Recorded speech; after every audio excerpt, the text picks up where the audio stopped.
Basi na johera mag Lolwe TV agoyo ne Nyasaye erokamano kod okinyi masani motimo mondo wachak warad kodi.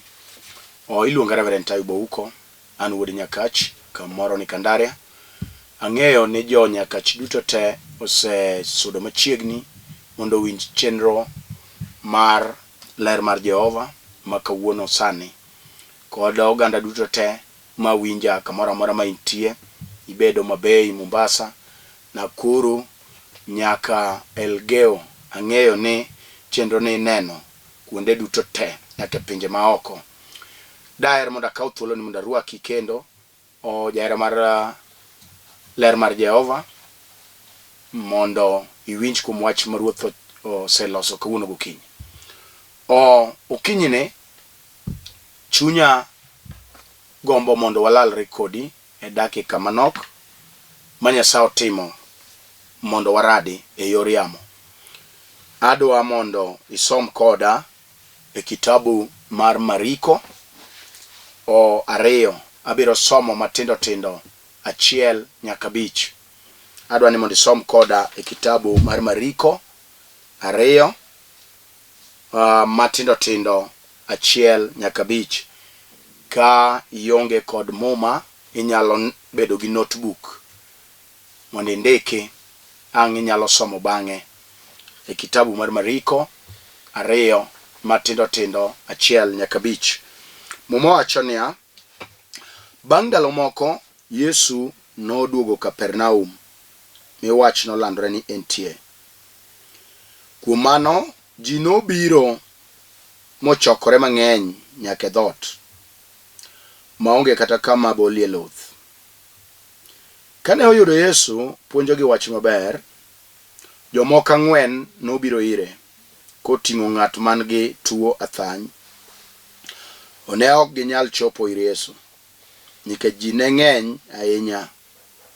Mano miyo ne gipowo tuch e tado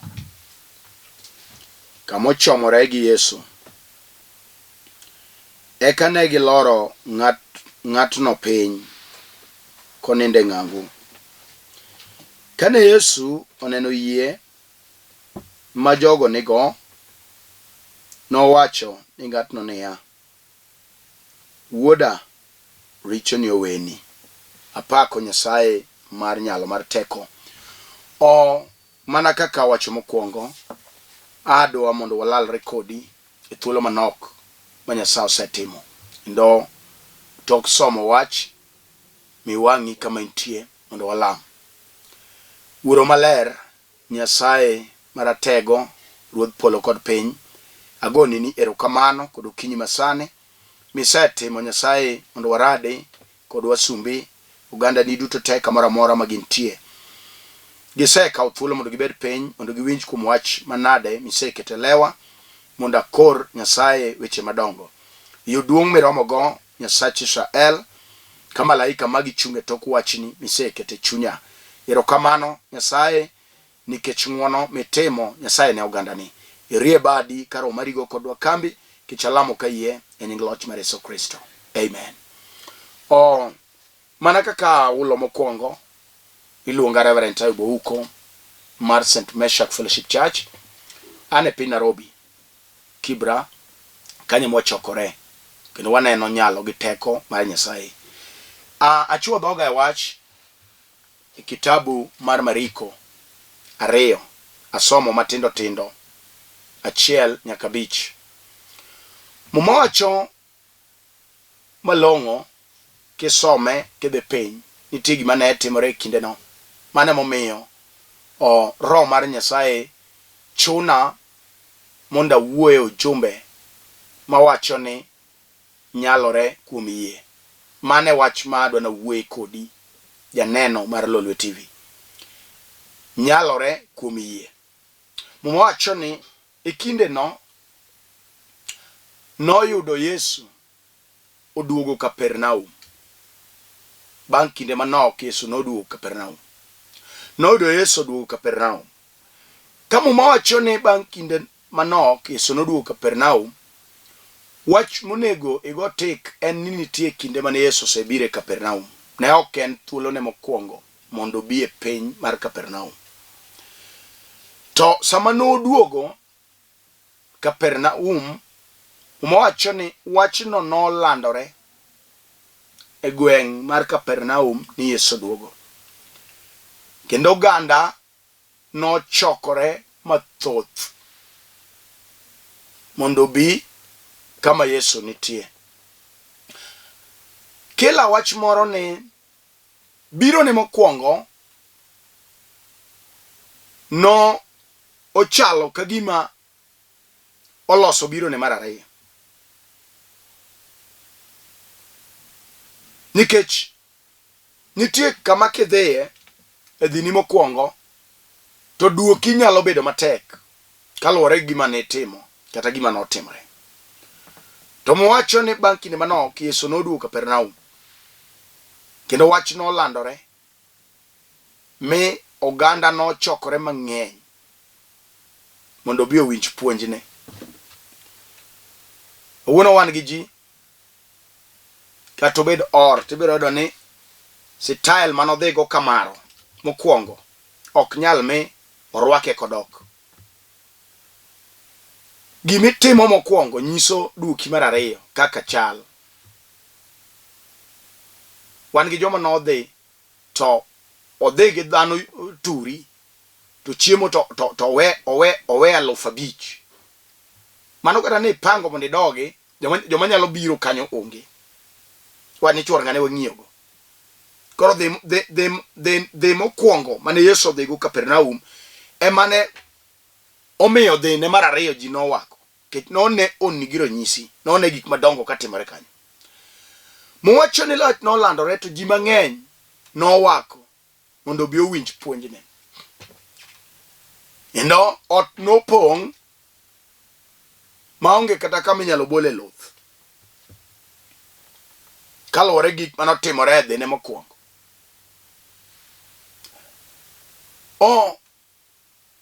Mowacho ni ji 4 moko noyudo ka nigi jatuo. Achiel kuomgi ne tuo. To gichokoro oganda 4. To giting'o jal matuo ni e ng'ango. Ka gimbe ne gisewinjo umbi Yesu. Sama ne gichomo mondo gidhi ir Yesu, mowacho ni ot nopong' makata kama inyalo bole luth onge. Jogi oparore gima degitim. To gima gimorago ji 4 gi ni ne giloso gimiluongo ni yie. Ok ni jal matuo ni mane nigi tuo athany ni ne pok otem thiedhe. Jali nosewuotho gi osuptende mane nitie kinde no. Kendo ang'e ni jolony gi jorieko nose temo thiedho jali. Mak mana ni thieth mani thiedhego ne fail. Jogi oduogo e pachgi to winjo ni Yesu obiro e piny Kapernaum. Sama nobiro e gweng' ma Kapernaum to jogi wang'o loso gimiluongo ni yie. Nyisi na dwana wuo kodi e ujumbe miluongo ni Nyalore Kuom Yie. Giweyo riekogi, giweyo pachgi, giweyo kuonde mane giteme. To giwinjo ni Yesu oduogo Kapernaum. Chalo ni diere mane Yesu biro mokwongo be notim ono mag chang notimore kanyo. Nawera ka koro winy noduogo to ji 4 gi oloso gimiluongo ni yie. To giting'o jal ni e ng'ango. Ojal mano si thieth mang'eny. Kata kamano thieth mani thiedhego ne go yamo. Wang' giloso yie. Jatuo ne ok nyal loso yie. To ji 4 gi oloso ne yie mar chang. Kata ino ne gilos yie okinyi kama. Kech nitie gima ang' ne timre. Awinje chunya. Ang' gimoro ne timre. Ne jal ma wang' ne los yie. Ji 4 gi oloso yie. Ka gineno chandruok ma jali kale. Gineno ka jali tuo adier. Gima do tim onge. Osetem thiedhe, thieth ok nyalre. Wang' giwinjo ni japuonj oduogo Kapernaum. Sama gichomo mondo giter jal ir Yesu, gero ka ji osepong'o ot opong' nyaka dhot oko. To wan gi loso yie mar neko, wan gi yie ma ng'ato nyalo loso mare owuon. Koka wan gi yie ma jomoko nyalo loso on your behalf.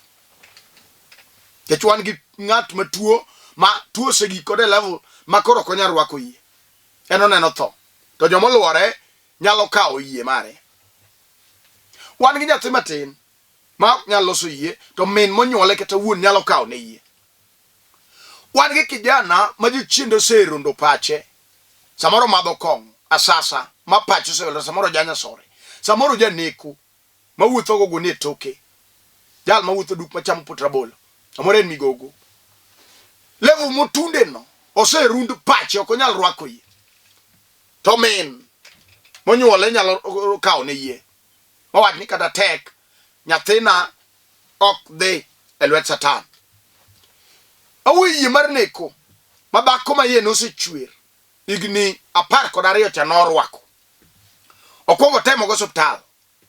Kech mwacho niya, kata obedo ni jothieth mang'eny nosethiedhe kamano, to e sa nogo no mani thiedhe, pesa madhi to tuo medore. Yena chich ni dhako no noduoko dala manodhiye no back to zero. Kech ne temo kawo mwandu mag dala no kimanyo go thieth kaka remo de chung kuome. To kata kamano gir jachien thiedho tek. Mane momiyo wowuoyo kuom Yesu, jateko mar Kalvari. Yani ma jochiendo ng'eye kata sano okinyi sama wuoyo kodi. Wan gi gik ma ok tero osiptal kata isetemo, ochalo ka gima loko ni nyathi neko. Dhako samoro loko ni dichuo neko. Samoro en gir remo. En gir rem ng'ato. Miwinjo ka samoro ochalo ndulume. Ogo nyathi piny ma ol matek, ma pache lal. Kinono ibiro yudo ni nitie jok ma gino me notimo kamano. Koro gir remo ochalo modhno. En ochalo budho.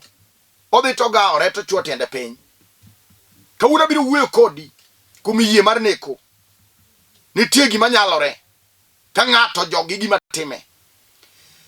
Gima timo ng'ato mumocho ni chandruok e japuonj maber. Chandruok en japuonj maber. Nyalo miyo ng'ato chich muwuoge comfort zone kama entie. Ji ang'wen ka norwako yie ne jatuo mathanyo gore kuome. Ato giwinjo ni Yesu ma ja-Nazareth duogo e gweng' mar Kapernaum. Angi keto ng'ane ng'ango ka gichomogo Kapernaum kama Yesu ne nitie. Mwacho ni sama gitundo to giyudo ka ot opong', ke jo chandruok ne ng'eny. Ma kama ne ginyalo donjo go onge. Ke ng'ato ka ng'ato ne gichandruok, kata sama wuoyene ing'e chandruogi. Lose yie moro kinyi, ke chawinjo ono monego temre. Wach Nyasaye nigi lwete. Ka ng'ato loso yie, yie daraja ma ng'ato ma ono luwo, yie. Mano kata ok wanenore kodi wang' gi wang', to kaka wuoyo kodi sani e TV ka wang' ni losie, ibiro neno instant miracle ka timore kumi kanyo. Ase neno ka gik moko timore, nene ma iwuoye gik manotimore. Ng'ato wacho ni jatich Nyasaye, an naloso yie chieng' mane lamo, e wach mapek mane an go naneno Nyasaye. Koro losa yie kama entieno. Nyasaye tiyo e yor ono ka ng'ato loso yie. Mondo ng'ato los yie, odwaro ni gimoro kuong rome. Gimoro romo ng'ato. Kech wan gi joma tuo, to tuo no chalo makelo ne ohala. Kech nyomiyo dhi e ward. Moro ochunje mag dhier. Notame ok onyal chamo gik mamit. To sama nyo tuo tere ward, koro inyalo nene gi fruits. Itero ne olembe kanyo chamo. Oloko diet. Tuo no chalo ka gima okelo ne ohala. Jomoko be dhi nene e osiptal. Diyo pesa lwete. Ma samoro no ok onyal yudo. Mano gima pod miyo ng'ato ohala, ng'ato chunye nyalo jur kidwa gole ward. Oneno ni koro idwoke ngaji. Idwoke talaria mar chong. Koro jalno kawuogo. Owuoyo gi ng'ama gimoro sedhiro e wall. Uwinjo ka gino miye pek. ochalo dhako mane yosi chwir igni 12 mon wetegi nosenyuol nyithindgi dongo ginyalo oro en osieporengo wete awuoyo gi ng'ama nie ng'ango matuo rano samoro ong'ado bathi konchiel ibedo paralyzed mane jal mawuoyogo ma ok nyal timo gima nonyalo timo chon. Awuoyo gi jal machalo Anna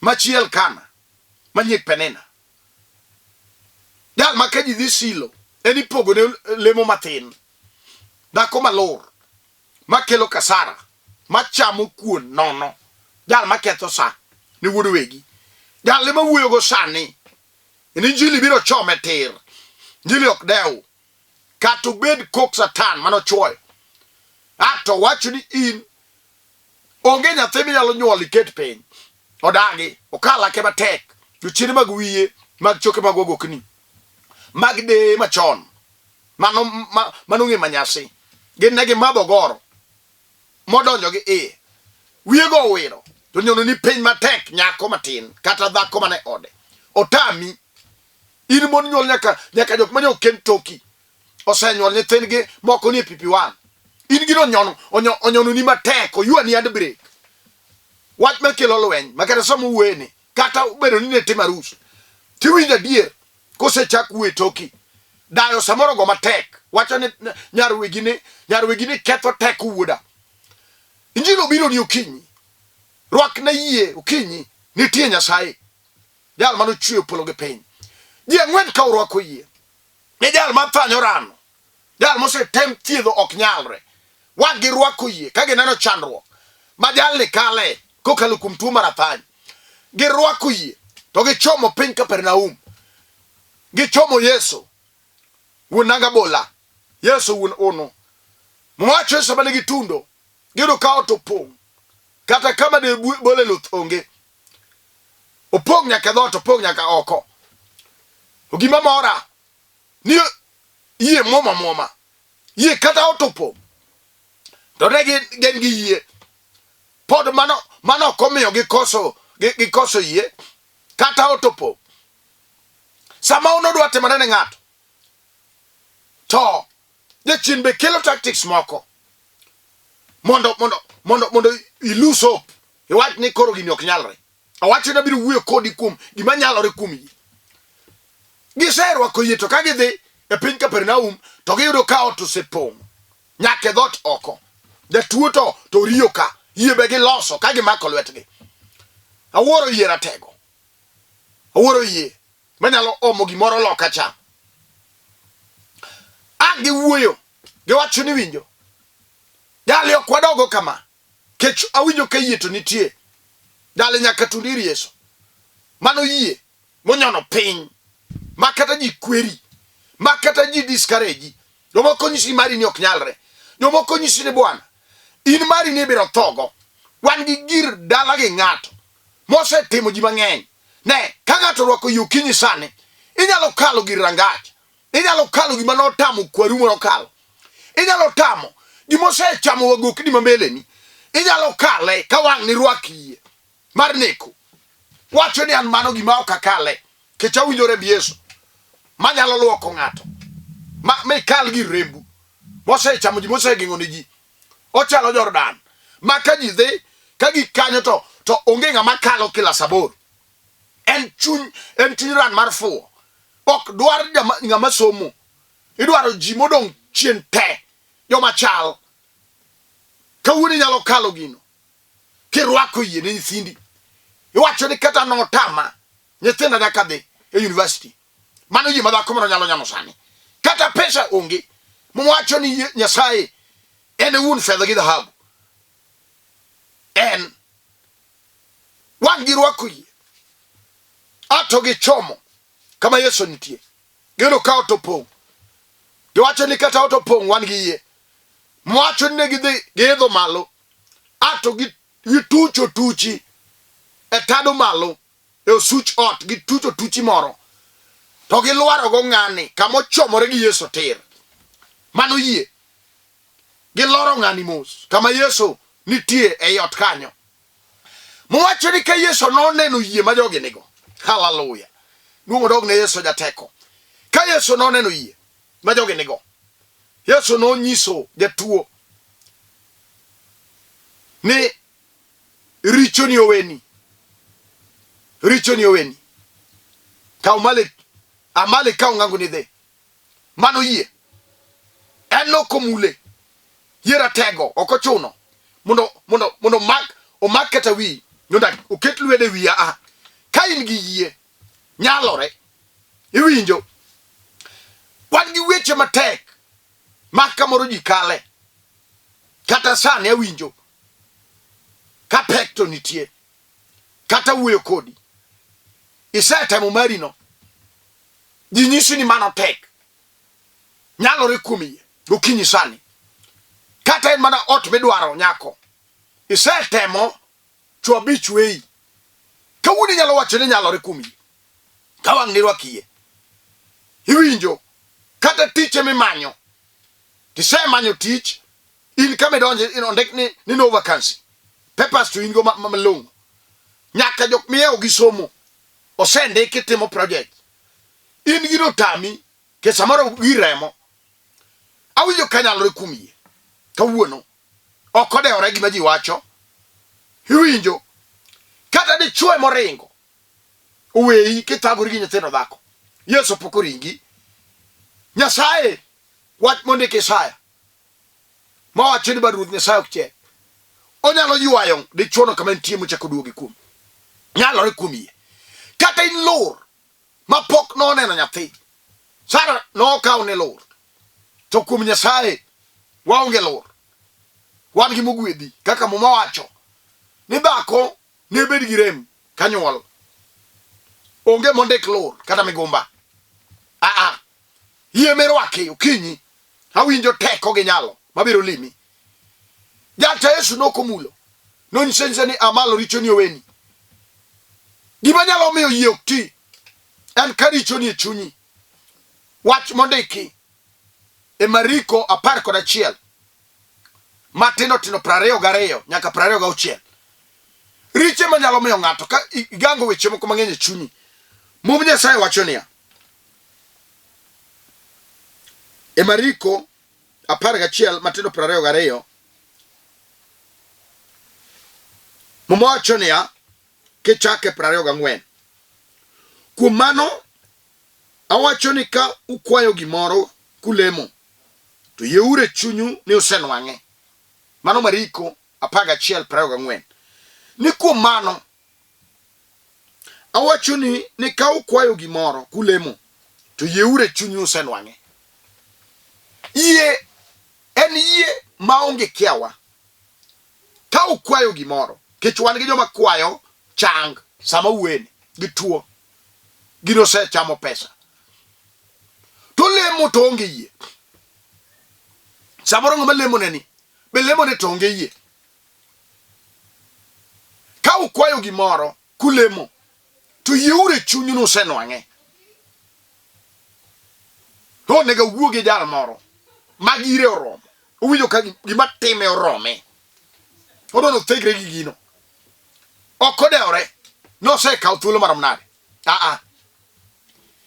ka ukwayo gimoro kulemo to yeure chunyu no senwang'e to bende e kinde duto ma ichung kilemo to nyaka wene ng'ato wach mora marach ma in go kode mondo wuonu ma e polo oweni richoni ka ukuweyo ne jomoko richogi to wuonu ma e polo bende ok nowenu richou gimomiyo samoro yie nyalo go yamo ne ng'ato olemo to en gi richo chunye omako ne ng'ato chunye ni sito kama okane ji owacho ni mara gadhiambo ibiro mang'ade polo seche go to lemo mondo Nyasaye omiye dichwo seche go lemo mondo Nyasaye omiye tich seche go lemo mondo Nyasaye omiye sikul fee mondo terne nyithindo to nyeke to kowinjre go samoro kowinjre gi chwore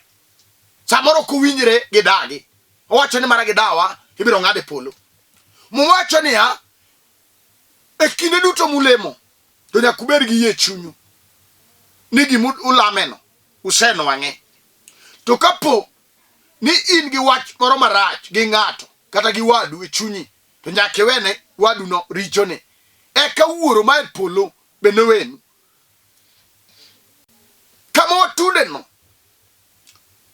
dwaro ng'ama chunye ler, ono timore kama chuny ler, ng'ama osarende nyim Injili. Wacho ni kama tunde rieko na ok nyal, kama tunde ni pacha ok nyal.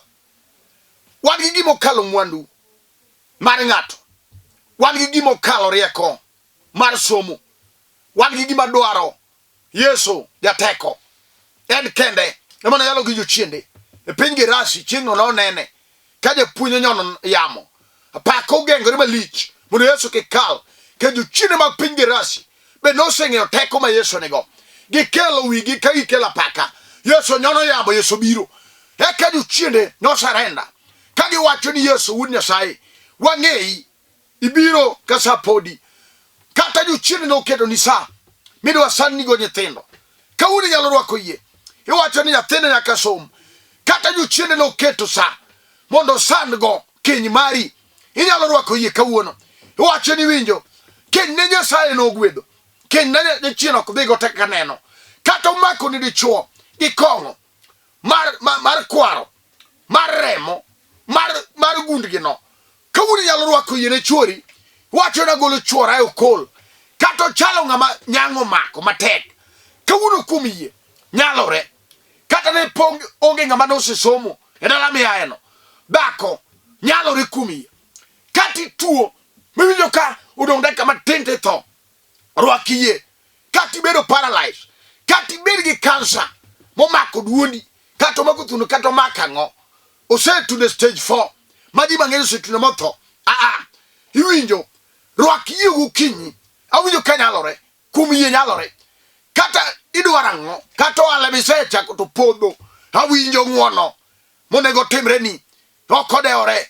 Muma wacho niya, ji ang'wen ka noloso yie, ato gitucho tuchi malo, ne gilwaro ng'ane piny mos kama ochomore gi Yesu, eka Yesu neno yie mane gin go.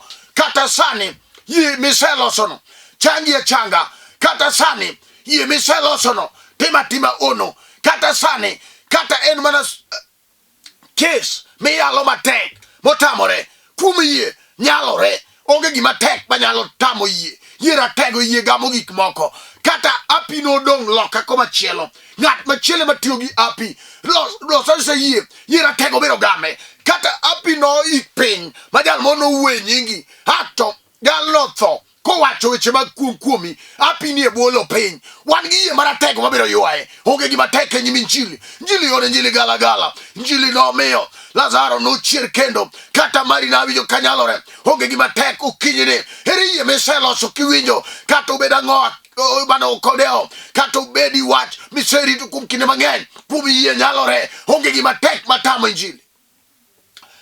Awinjo ka ng'wono nego temre ni, okodewore, kata obed ndulume, kata obed neko, awuoyo kodi, los yie okinyi mondo walam kodi Ruoth.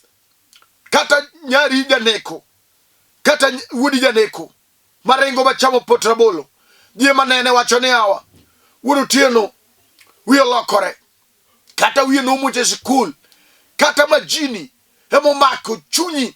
Wan gi Yesu ratego. Ka ng'ato wang'o loso yie, otino chalo jek tin, tineno mana kothulo lori malo. Awinjo yie mose idha sani, wabiro lamo kodi Ruoth. Atela ruodho moma, chiel mar apar mar polo, mishinga ga maler mar Israel, ene ma jochiende winje sani gokinyi sani. Onge gima tek e nyime, kela mari no, kata iset eme gi lamo, to gino cha lamo thianone, kata toke tek ka Farao, kinyi Yesu meda nitie. Onge gima tek manyalo tame. Ere yie ma ng'ato loso mondo lam kodi Ruoth Nyasaye maratego mar ono, en kende ma jochiende winje. Sama nodonjo e piny Gerasi, jochiende nogonduru kadhi, kata mari no nyalore, kata jisewuoye ni nok dinyal amalo. Yesu nitie ratego, biro mako badi makora chwich, kochungi malo golie buru, okodewore gi mikale no. Tinga badi kama intie, tinga badi wodola. Kinyalo mako TV, kati keno tomono dhe, maka TV walam, kata choka wito wei, maka TV. Yesu nitie, en poko we ng'ato nyaka nene. Nyasaye maratego marabi, mumbi wacho ni gimoro amora mwakwayo kuom yie nyalore. Dhako ni chine lit, pi wang'e dhi kala kala, gik ma wasigu osetimo e ngimane. Uchiende oloro ne boda kuom yie okinyi sani ma dhako ni oserwako. Ane dhako ni malo nyaka mayalo kes matek. Dichuo ni Nyasaye chunye kiyo gik madongo, weche tek kode kuom Yesu Kristo. Kuom yie moseloso e nying Yesu Kristo, timne ono sani onge gima tek. Nyasaye nyaka ne jandulume mandulume go piny. Erokamano Rabi kuom seko change, akoro chang kuome nyaka mamanyo tich ok yudi kuom yie. Asekoro Nyasaye mondo yaude yo. Erokamano Rabi nyaka madwaro school fee isekelo kuom yie, nyaka machako alagore piny kuom yie. Timne ng'wono, chunge kendo nyaka mawiyo sekuot kuom gik ma osigu timo. Nyaka dhako manyo chieno loro iye kuom yie. Dhako ni oseyudo nyathi kuom yie. Yane malo nyaka jatuo osechango sani kuom yie. Duonge pako duogni isegolo nyaka momaki e jela mar wasigu gi kong'o. Iserondo gi sani nyaka manyuol to nyithinde tho mar kisoni. Isegole chuny kisoni. Erokamano iserondo chunye te mag majinde nyaka mag bilo nyaka mag ndagla kuom nying Yesu Kristo. Aselami ka yie ting Lolwe TV malo ipar dedung samo chola Nyasaye gi tim te matie Lolwe TV ka par nyaka jo yalo mayalo ka. Aluori Nyasaye maduong' mar Israel. Erokamano kuom timo gik madongo. Duonge pako dugni manyaka chieng' kechalamo ka yie e nying loch mar Yesu Kristo. Amen. An mana wuoyo kodu iluonga Reverend Ayub uko. An wuodi Nyakach kamoro ni Kandaria. E kinde ni an e piny Nairobi. Alemo kod kanisa mar St. Meshach Fellowship Church. Wan piny Kibra Nairobi. Kidwaro biro kama wantie, japani king'iyo piny bada kora cham koni ineno nembni ariyo. Go nembni go wabiro lamo kodi Nyasaye kamoro amora ma intie, kata in loka, kata in German, kata bed mana ni in United States of America. Wabiro lamo kodi kirwako yie. Nyasaye tia okodeo kama ng'ato nitie. Kiseloso yie ono timore ni atima. Nyasaye timo gik madongo. En mano wuoyo gi jaduong' jatend lweny konyise ni achiel kuom jotich na tuo to wadhi mondo lamne. Yesu nonyise ni an ok awinjora mondo nonyiso Yesu ni ok awinjora mondo idonj e tatoda. Wach kende. Ma Yesu chieng' no nowuoro ahinya ni pok arado gi ng'ama nigi yie machalo gi ng'ani. Kata mari no nyalore kuom yie. Nyasaye mondo timni ng'wono. Namba na en 0727 38 5424 0727 38 5424. Namba na mar Airtel en 0734 434 156. Nyasaye mondo tingu malo warach chieng' ngeso saa 3 nyaka saa 3:30. Arwako utek kiny e piny Kibra kama wantie mwachokore. Wan gi kanisa South B, wan gi kanisa Kentangela, Kariobangi North South nyaka Georgia nyaka Ruiru. Nyasaye mondo konyi kamano mo intie go nembni gago wabiro lamo kodi Nyasaye gima tekno ema Yesu dwaro. Nyasaye mondo tingu malo te upar George Lawi kod Kamanda Medical Center nyaka Chief Apostle opar ji duto te kamoro amora ma intie nyaka St. Meshach Fellowship Church jodongo teman kanyo. Nyasaye mondo tingu malo waradi chingi somo biro saa 3 nyaka 3:30. Shalom, shalom, shalom.